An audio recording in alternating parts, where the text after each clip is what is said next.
சிறப்பு கணபதி ஹோமத்துடன் மகா சங்கரார சதுர்த்தி பூஜை மாலையிலே நடைபெறுகிறது. பக்தர்கள் பால்குடம் எடுக்கலாம். விநாயகருக்கு இன்று 4 மணிக்கு பால்குடம் பக்தர்கள் வருகிறது. மகா சங்கரார சதுர்த்தி பால்குடம் நிகழ்ச்சியிலே பங்கேற்குமாறு கேட்டுக்கொள்கிறோம்.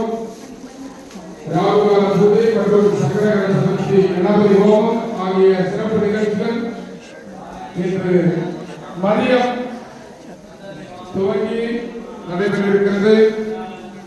10 வெள்ளி செலுத்தி சங்கரார சதுர்த்தி பால்குடம் எடுப்பதற்கு ரசீது பெற்றுக் கொள்ளுமாறு வேண்டுகிறோம். 10 கோடி பெருமக்கள் இன்றைய காய்கறி அலங்காரம் கண்டு தரிசித்த அனைவருக்கும் அனைத்து நலன்களும் தந்துள்ள மற்றும் இந்த காய்கறி அலங்கார பூஜையில் பங்கு கொண்ட 101 வெள்ளி செலுத்தி